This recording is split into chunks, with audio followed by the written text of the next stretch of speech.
What's up, everybody? It's your favorite pumpkin's favorite nerd, and today we are looking at Action Toys Machine Robo Missile Tank Robo. This is the last one from the set that was sent to me, so let's go ahead and get looking at accessories. So he comes with this blaster. It has like a metallic finish to it with like a gunmetal type of color. Interesting, you know, kind of design choice. And he holds it just fine. Actually, he might hold it a little too fine. It's a really tight fit, and if you don't hold the hand, well, anyway, you can pop the hand off if you're not holding the hand or have a good angle to keep the handle separate from it. Take my word for it. And then he comes with two missiles. They have a metallic silver finish to them and a decent enough sculpt. And they can peg on right onto the side forearms for a pretty cool end result. You know, kind of reminds you of, you know, some other guys with null rays. The gun can also be stored in the underside of the vehicle mode. And the missiles obviously go on top of the vehicle mode. And just as a heads up, if you want, you can remove the back of the missile. I'm not exactly sure why. If you're supposed to be able to, or if it's an aesthetic thing, or if it's a functional thing, I'm not entirely sure. You can also take all three of these and sort of combine them into an ultra mega weapon. And then in robot mode, you can use, actually you can use this, you can kind of store it either way you want because it tabs into both of these sections. So it's whatever makes most sense to you. And then you can plug this in to his back and have that sort of a look, which is pretty cool. Of course, he comes with the same modular stand that they all do, but this plugs directly into his back as opposed to an adapter piece. Let's talk about him. Head is on a ball peg. We got silver paint and orange paint on the front crest. There's a fair amount of die cast to him. I think that piece is die cast right there. This chest piece is die cast. And then I feel like there's some down in this area too, but maybe this piece here. I'm not entirely sure. And then the red is painted on for the eyes. You get a limited up, a good bit down, and then the swivel, confused dog look, etc. So it's ultimately okay. Arms are on ball pegs, so you get them all the way out to the side, down, all the way around. No real issues. Bicep swivel, you can see that there.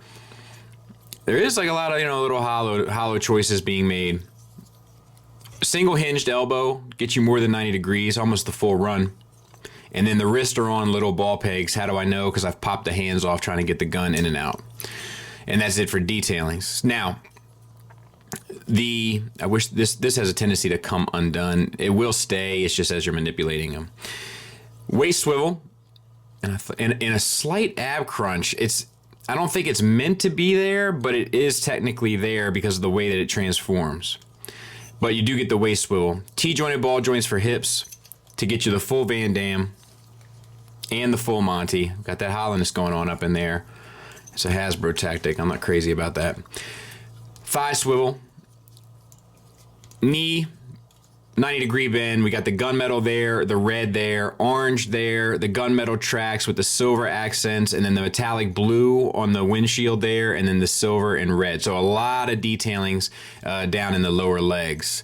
So that's nice. And then there he is from the back. Pretty standard. Actually, I don't think I went over the ankle articulation. We got an ankle, it's all on a ball peg that comes out from the side of the ankle. So you got a tilt down, a tilt up, and a slight rocker. You could have got more had it not been for the way that this piece there kind of hits up against the tracks. Size comparison wise, there he is next to Shuttle Robo, so a little bit bigger, probably more in line with the Jet. So let's get him transformed. These flaps here come out. They're a tight little tolerance too. And then the whole hand pushes in and around so that the flap forms on the other side and this flap stands out. So same for this.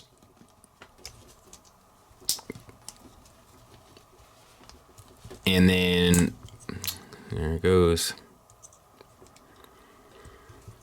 Well, at least I don't look like the total liar. Let's see if I can't get my little tool. There we go. Flip this all the way around. And then you want to fold out this piece. I don't know if I got that 100% right. We'll find out. Oh, because that's got a tab in. So that's going to be my give. Okay, it was right. All right. Then you want to collapse these. And tab them all together, right?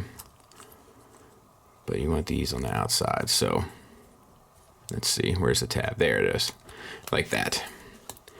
All right, and then for the legs, the head comes down. The legs can be a little challenging because they're really tight, and it's the die cast on the side here, and it's chipping away the paint like mad.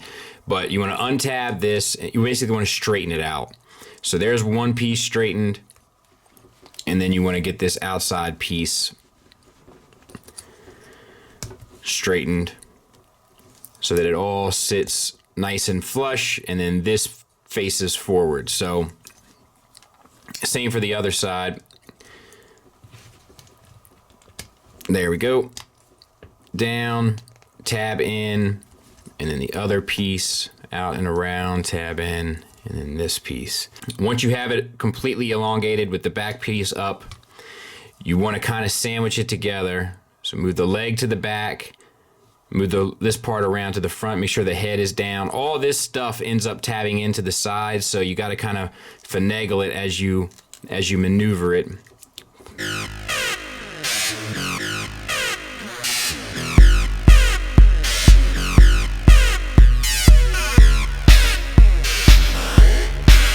And that's basically it. I'll get it cleaned up, we'll take a look at it.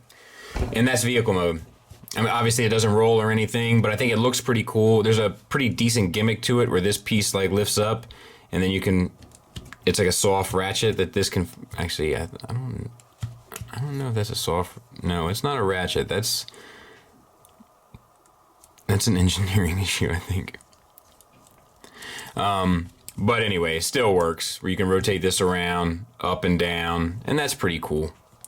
Overall, I dig it.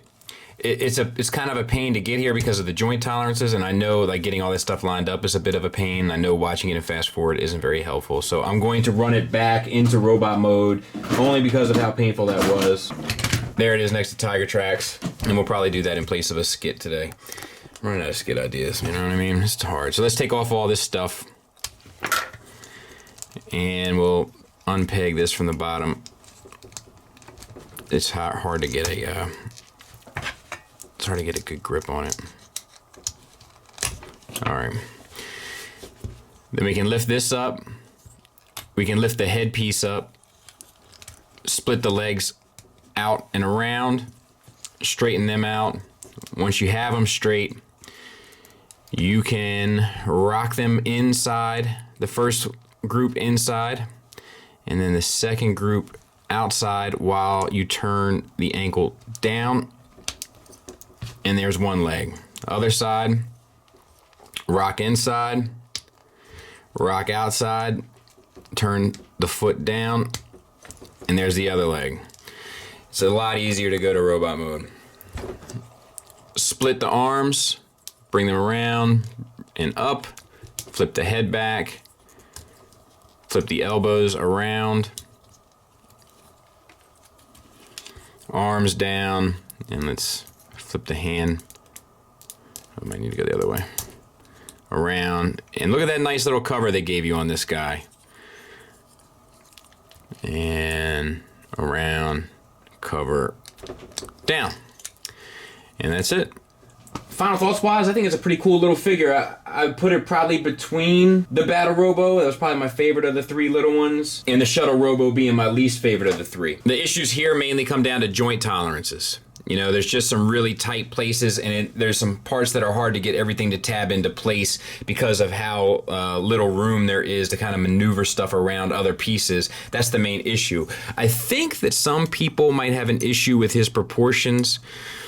I don't, and I've had this conversation on this channel numerous times, but like, I don't mind when it comes to giant robots. I don't mind a long legged robot with a shorter upper body. I think it gives the illusion of height. So for me personally, it doesn't bother me. It's the same reason why smaller heads in proportion to the body don't bother me with giant robots, because once again, it gives that illusion that you're looking up at it. So I'm good with that. But if you know yourself better than anyone else, if you have a problem with proportions like these, then that's going to be an issue for you. Me personally, it doesn't bother me in the least. But the sculpt is good, the paint is good, the articulation is good, materials feel good. There is that hollowness. I'd like to see them 86. All in all, it's a pretty solid effort. So yeah, I gotta give this a recommend. It's my second favorite of the three, but overall it's a fun little figure. You know, if you let that tolerance issue get in your way, it can take away from a bit of the fun, but for the most part, it's a cool little figure. And I think that if you're a fan of the GoBots or a fan of Machine Robo and remember having this toy as a kid, you'll be satisfied in having this representation of it. Thanks for listening, thanks for watching. Till next time, take care.